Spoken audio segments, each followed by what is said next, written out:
नमस्कार, स्वागत है आपका एवन राजस्थान में। आपके साथ मैं हूं कृपाशंकर शर्मा। खबरों को विस्तार से जानेंगे, लेकिन उससे पहले नजर हेडलाइंस पर। सीएमओ में कलेक्टर एसपी कॉन्फ्रेंस, सीएम राज्य ले रही है फीडबैक। गुड गवर्नेंस और जीरो टॉलरेंस पर सरकार का जोर, 4 दिन तक होगा मंथन।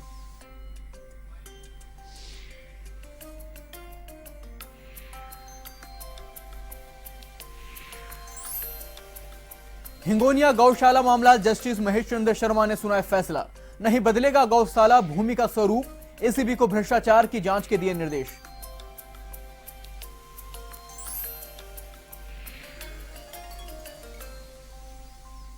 अजमेर सेंट्रल जेल में कैदी ने की आत्महत्या, बैरक के बाहर फांसी लगाकर दी जान। आत्महत्या के कारणों का नहीं हुआ खुलासा, एनडीपीएस मामले में किया था गिरफ्तार।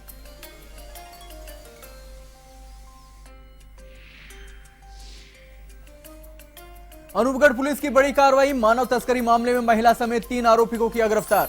नाबालिग लड़की को बेचने का आरोप।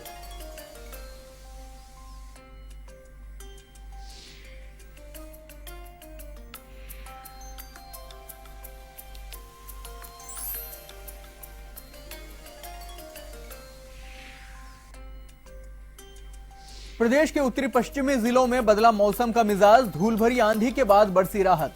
आमजन को मिली गर्मी से निजात।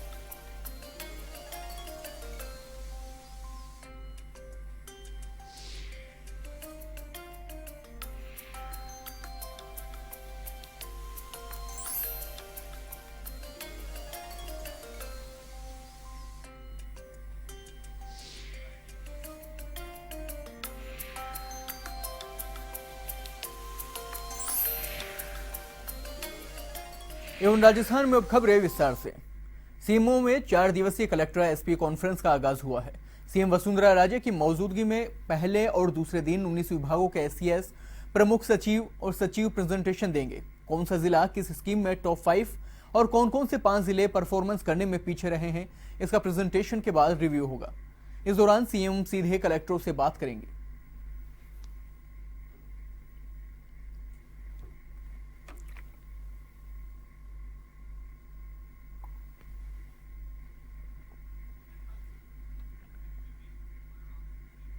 हिंगोनिया गौशाला में अव्यवस्थाओं को लेकर जस्टिस महेश चंद्र शर्मा की खंडपीठ में फैसला सुनाया। जस्टिस शर्मा ने राज्य सरकार को निर्देश दिए कि सरकार गाय और बछड़े को राष्ट्रीय पशु घोषित करे। मुख्य सचिव इसके लिए उपयुक्त कदम उठाएगी। साथ ही एडीजे, एसीबी को भ्रष्टाचार की जांच के भी निर्देश दिए। सुनवाई के दौरान उन्होंने कहा कि गौशाला का स्वरूप कभी भी नहीं बदलेगा। राज्य सरकार गौशाला को हमेशा वित्तीय सहायता देती रहेगी। वहीं इसकी समय समय पर मॉनिटरिंग भी की जाएगी। वहीं जस्टिस शर्मा ने 6 सदस्यीय कमेटी का भी गठन किया है, जिसमें वरिष्ठ अधिवक्ता सज्जन राज शुराना, सुधिवक्ता ललित शर्मा, अधिवक्ता पूनम चंद भंडारी, विजय सिंह पूनिया और बार एसोसिएशन के अध्यक्ष और सचिव को शामिल किया गया है।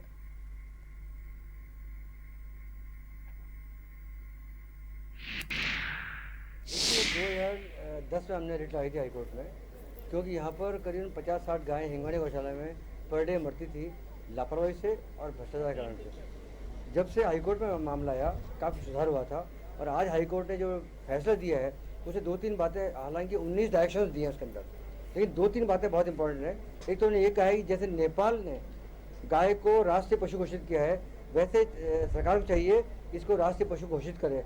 उसके लिए उन्होंने ये डायरेक्शन दिए है कि यहाँ के एडवोकेट जनरल और चीफ सेक्रेटरी ये दोनों इसका पूरा प्रयास करेंगे, और पूरा प्रयास करके सेंट्रल गवर्नमेंट से बात करके इसको राष्ट्रीय पशु घोषित कराएंगे। दूसरा ये है कि गाय के जो हत्या की जाती है उसमें सजा बहुत कम है, तो हाईकोर्ट ने ये भी निर्देश दिए हैं कि इसको एलआई किया जाए, लाइफ इम्प्रिजनमेंट हो। क्योंकि गाय को भी उन्होंने जब उत्तराखंड हाईकोर्ट ने नदी को जीव माना है, तो गाय तो जीव है ही है, इसलिए यदि कोई इसकी हत्या करता है तो उसको भी उम्र कैद की सजा का प्रावधान इसमें किया जाना चाहिए। इसके अलावा ये कहा कि जो करप्शन बहुत ज़्यादा फैलता है, तो डीजीपी जो एसीबी के हैं उनको ये डायरेक्शन दिए हैं कि हर 3 महीने में वो पर्सनल विजिट करेंगे गौशाला की, और यदि कोई भ्रष्टाचार पाया जाता है तो वो खुद एफआईआर लॉन्च कराएंगे और उसमें जांच होगी, इसमें सब कार्रवाई की जाएगी। पूर्वोत्तर इलाकों से होकर गुलाबी नगर तक पहुंचे बादलों ने शहर के कई इलाकों में राहत की बूंदें बरसाई हैं। एकाएक मौसम का मिजाज पलटा। पहले धूल भरी हवा चली तो बाद में शहर के कई हिस्सों में हुई बारिश से शहरवासियों को गर्मी से राहत मिली। मौसम वैज्ञानिकों के अनुसार प्रदेश के उत्तर पूर्वी हिस्सों में स्थानीय मौसम तंत्र सक्रिय है और अगले 24 घंटे में शहर में धूल भरी हवा चलने के साथ छितराई बारिश का दौर बने रहने की संभावना है। मौसम विभाग के अनुसार बंगाल की खाड़ी से होकर बिहार की ओर कूच कर चुके मोरा तूफान का असर जो है वो प्रदेश पर भी रहा है, जिसके चलते प्रदेश के कई हिस्सों में अगले 1-2 दिन अंधड़ व बारिश के दौर बने रहने की उम्मीद है। विभाग के अनुसार पूर्वोत्तर राज्यों में सक्रिय दक्षिण पश्चिमी मानसून के साथ प्रदेश में बह रही पूर्वाई हवाओं के कारण अगले 1-2 दिन बादलों की आवाजाही बने रहने पर गर्मी के तेवर भी आंशिक रूप से कम रहने की उम्मीद है।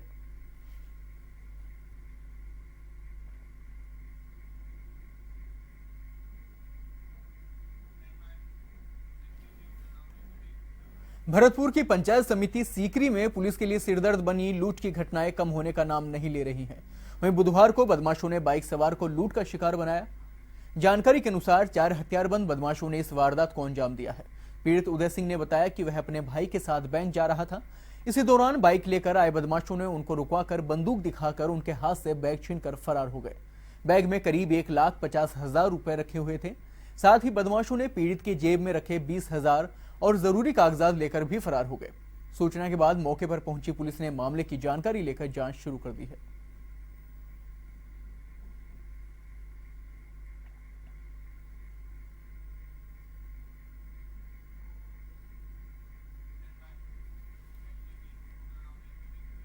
श्रीगंगानगर के अनूपगढ़ में पुलिस ने मानव तस्करी का मामला उजागर किया है। पुलिस ने एक महिला सहित 3 आरोपियों को गिरफ्तार किया है। तीनों पर नाबालिग को बेचने का आरोप है। पुलिस ने नाबालिग लड़की को बरामद भी कर लिया है, जो 12H मौला की निवासी है। आरोपियों ने 2 PGM निवासी जसवीर को शादी का झांसा देकर अन्य लड़की दिखाई और शादी नाबालिग से करवा दी, लेकिन इसका लड़के वालों को जब पता चला तो पुलिस को उन्होंने सूचना दी, जिसके बाद पुलिस ने कार्रवाई करते हुए तीनों आरोपियों को गिरफ्तार किया है और नाबालिग लड़की को बरामद कर बाल कल्याण कमेटी श्रीगंगानगर भेज दिया है। फिलहाल पुलिस मामले की जांच में जुटी है।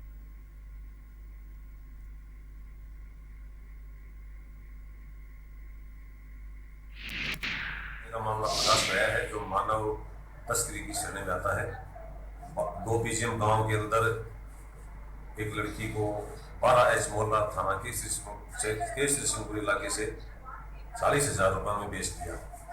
उसमें लड़की दिखाई दूसरी, शादी दूसरी की गई। यहाँ पे चाहिए ये शादी 26 तारीख को हुई थी। जब इनको पता चला कि वो शादी दिखाने वाली लड़की नहीं है, शादी और किसी से करी है, तो हमारे संपर्क किया। हमने तुरंत कार्रवाई करते हुए नाबालिग को दस्त किया।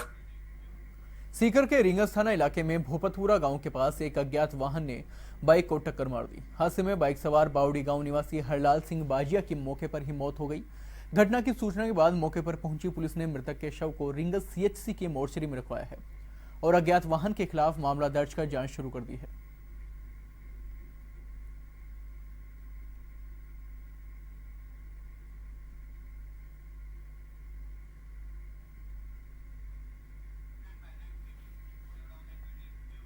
राजस्थान हाईकोर्ट के मुख्य मार्गों पर अतिक्रमण हटाने के मामले में हाईकोर्ट की सख्ती के बाद नगर निगम ने अभियान शुरू किया है।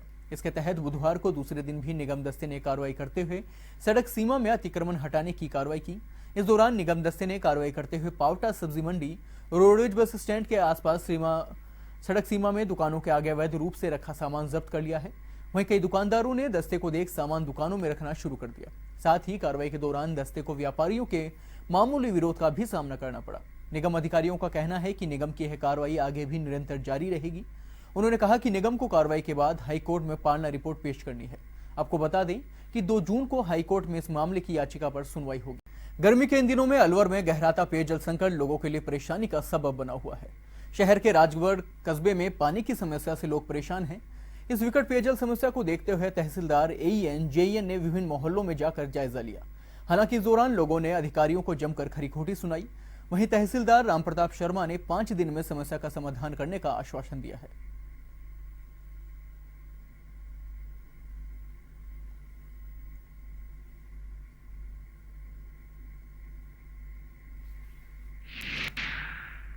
पानी की राजगढ़ कस्बा में काफ़ी प्रॉब्लम्स आ रही थी, शिकायत आ रही थी। तो उसकी जांच के लिए आज कस्बे के विभिन्न वार्डों में मौका पे जाके परिस्थितियों को और समस्याओं का समझ कर उनका मौका पे ज़्यादातर का निराकरण करवाने के लिए आदेश PHED को दिए हैं। चित्तौड़गढ़ जिले के बेंगू कस्बे में आज सुबह एक मकान गिरने से 2 मासूम सहित 3 जनों की मौके पर ही मौत हो गई, जबकि हादसे में आधा दर्जन लोग गंभीर रूप से घायल हो गए, जिनमें 2 की हालत नाजुक बनाई जा रही है। जानकारी के अनुसार जिले के बेंगू कस्बे में बुधवार सुबह 4 बजे के लगभग एक पुराना मकान ढह गया। बताया गया कि उस मकान के पीछे नींव खोदने से यह हादसा हुआ है। लोगों ने मकान ढहने की आवाज सुनकर दौड़े और मलबे में दबे आधा दर्जन लोगों को बाहर निकाला गया। गंभीर घायलों को श्री सांवलिया जी अस्पताल में उपचार के लिए भेजा गया। पुलिस ने मामला दर्ज कर जांच शुरू कर दी है। वहीं सूचना पर एसडीएम और पुलिस उपाधीक्षक ने मौके पर पहुंचकर जानकारी ली।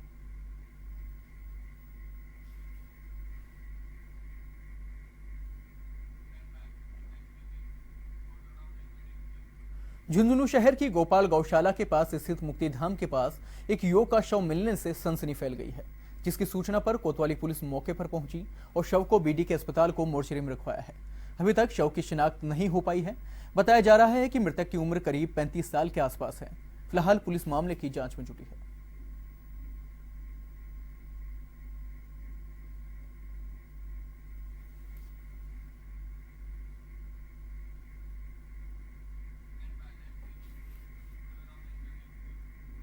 बाड़मेर के बायतू उपखंड की गीड़ा पंचायत में कांग्रेस कार्यालय का उद्घाटन एवं कार्यकर्ता सम्मेलन आयोजित हुआ।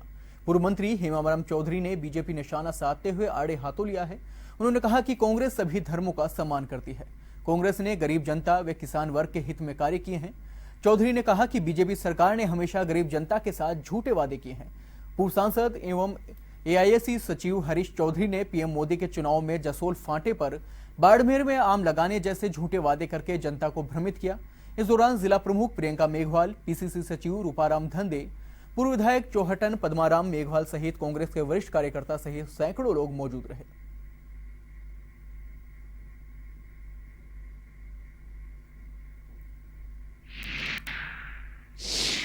अगर तुरंत चुनाव के बाद में यदि हम इनके ऊपर इनसे अपेक्षा करते तो क्योंकि समय भी देना पड़ता है, कोई भी काम करने के लिए समय भी लगता है।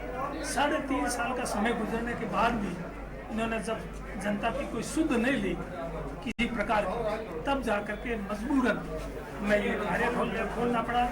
और आने वाले समय में सबसे कार्यालय खोलेंगे, धरने देंगे, प्रदर्शन करेंगे, इस सरकार को मजबूर करेंगे कि वो आने वाले 1.5 साल के अंदर जो जनता की समस्याएं हैं उसका समाधान करें। झुंझुनू में एक बार फिर मौसम ने अचानक करवट ली है और धूल भरी आंधी के साथ शुरू हुई बारिश से मौसम खुशनुमा हो गया है। तेज आंधी के बाद शुरू हुई झमाझम बारिश ने लोगों को गर्मी से राहत दी है। जिला मुख्यालय के अलावा बगड़, चिड़ावा, मड़ावा और बिसाऊ सहित पूरे जिले में कहीं कम तो कहीं ज्यादा बारिश हुई।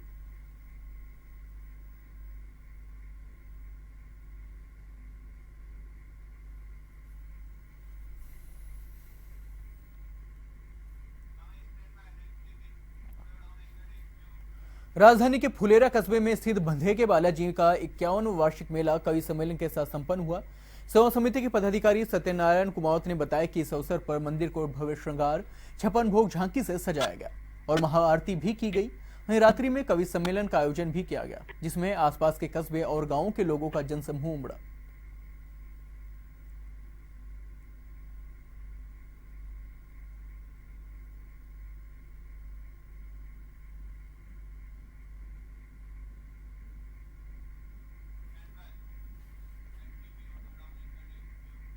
बारां के केलवाड़ा सीतावाड़ी धाम स्थित परशुराम मंदिर में सर्व ब्राह्मण समाज द्वारा श्रीमद् भगवत ज्ञान कथा का आयोजन शुरू हुआ। कथावाचक सारस्वत महाराज ने कहा कि व्यक्ति के शरीर में आलस्य रूपी बीमारी लग गई तो वह अपनी मंजिल तक नहीं पहुंच सकता। इस दौरान शिव पार्वती का प्रसंग भी सुनाया गया। इस दौरान महिलाएं भजनों पर खूब झूमी। कस्बे का माहौल धर्ममय बन गया।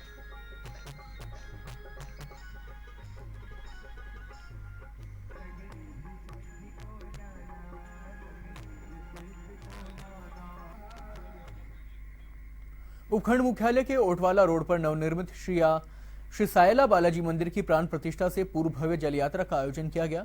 जल यात्रा रविधाम गुजरात के सत्यानंद महाराज की निष्ठा व कई साधु संतों के सानिध्य में प्रारंभ हुई।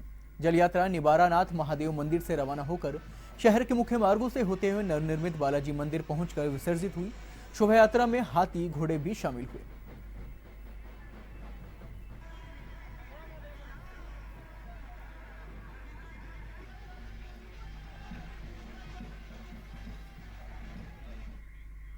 भीलवाड़ा जिले के रायला थाना क्षेत्र के बेरा गांव में बीती रात में अज्ञात नकाबपोश चोरों ने एक घर में प्रवेश कर वहां सो रहे पति पत्नी पर हमला कर लाखों की लूट की। अज्ञात नकाबपोश चोरों ने पहले महिला सीता शर्मा के पैरों को तलवार से काटकर उसकी कड़ियां लूटने की कोशिश की, लेकिन डर के मारे सीता ने स्वयं ही अपने पैर की कड़ियां उतार कर दे दी। उसके बाद चोरों ने उसके पति नंदराम पर कुल्हाड़ी से हमला कर उसके सारे दांत तोड़ दिए, जिससे वो गंभीर रूप से घायल हो गया। बाद में चोर घर में रखे 3 किलो चांदी, 5 तोला सोना, 1 लाख की नकदी लेकर फरार हो गए। सुबह स्थानीय वासियों को घटना का पता चला तो पूरे गांव में दहशत फैल गई, जिससे वहां मौके पर काफी संख्या में भीड़ जमा हो गई। घायल हुए पति पत्नी का भीलवाड़ा के रामस्नेही चिकित्सालय में उपचार कराया गया है। वहीं सूचना पर रायला पुलिस ने मौका मुआयना किया और पुलिस मामले की जांच में जुट गई है।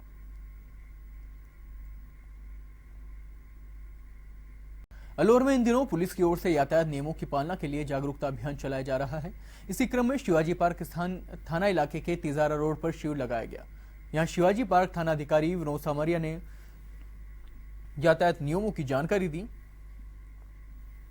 आपको बता दें कि इस मौके पर दिनेश कुमार जलूथरिया, अतिरिक्त मुख्य न्यायिक मजिस्ट्रेट सीओ सिटी नाथावत ने हेलमेट लगाने के लिए 2 व्हीलर 4 व्हीलर में सीट बेल्ट लगाने को लेकर चालकों को शपथ दिलवाई है।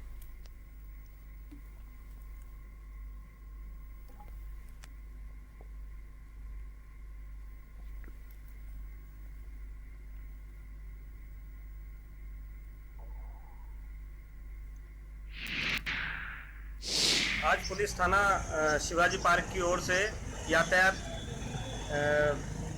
जो नियम हैं उनकी जानकारी देने के लिए ये कैंप आयोजित किया गया, जिसमें जिला विधिक सेवा प्राधिकरण का भी सहयोग रहा। इसमें उपस्थित लोगों को यातायात नियमों की जानकारी दी गई और साथ ही यातायात के बारे में उनको बताया गया कि किस तरीके से आपको वाहन चलाना है। आपको वाहन शराब पीकर नहीं चलाना है, वाहन के ऊपर आप जब भी चलाएंगे तो मोबाइल पे बात नहीं करना है। उनको सामान्य रूप से यातायात की जानकारियां दी गई। सीकर के अजीतगढ़ में पिछले दिनों टैगोर बालिका पीजी महाविद्यालय संचालक रामनिवास पिपलोदा द्वारा अश्लील हरकत करने के मामले में ग्रामीणों ने थाने का घेराव किया। ग्रामीणों का कहना है कि पुलिस कॉलेज संचालक को गिरफ्तार नहीं कर रही है। पुलिस ने संचालक को शीघ्र गिरफ्तार करने का आश्वासन दिया है।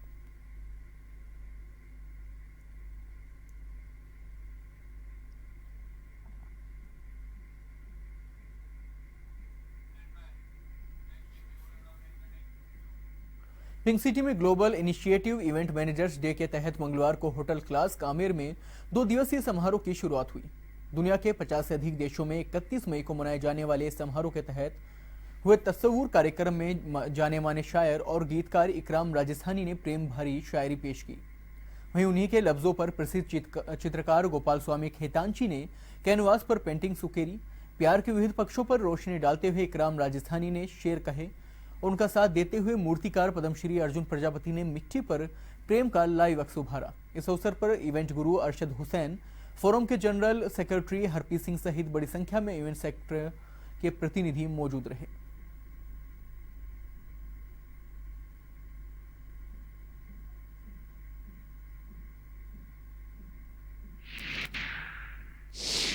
इवेंट मैनेजर्स डे पूरी दुनिया में लगभग 50 से ज़्यादा देशों में मनाया जाता है और सबसे मुख्य बात यह है कि इसकी शुरुआत जयपुर से हुई है।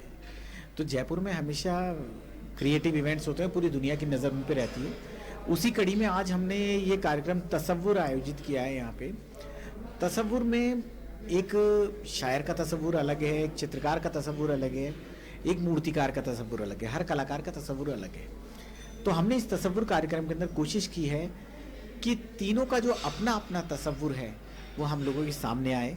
शायर शब्दों के ज़रिए, चित्रकार अपनी रंगों के ज़रिए और मूर्तिकार अपनी कला के ज़रिए हम तीनों उस तसव्वुर से रूबरू हों और उसको हमारे सामने लाइव होता हुआ देखें। ये एक हमने कार्यक्रम किया है। राजधानी के जवाहर कला केंद्र के रंगायन सभागार में जापानी शिंटो थिएट्रिकल डांस की प्रस्तुति की गई। जापान एवं भारत के 60 वर्षों के सांस्कृतिक संबंधों को दर्शाने के लिए यह कार्यक्रम जवाहर कला केंद्र और द जापान फाउंडेशन नई दिल्ली की ओर से संयुक्त रूप से आयोजित किया गया। इसके तहत मैजिसिवा कगुरा ग्रुप ने डांस प्रस्तुत किया। शिंटो देवताओं को समर्पित इस संगीतमय थिएटर प्रस्तुति में कलाकारों ने बड़े घंटों, बांसुरियों एवं ड्रम्स के जरिए सुरात्मक कथा और नृत्य प्रस्तुत किया है। कलाकार ने नृत्य के माध्यम से पौराणिक कहानियों और लोक कथाओं का वर्णन किया। वहीं आपको बता दें कि मेजिसावा कगुरा एक लोक कला प्रस्तुति है जिसकी वर्ष 1912 में शुरुआत हुई थी।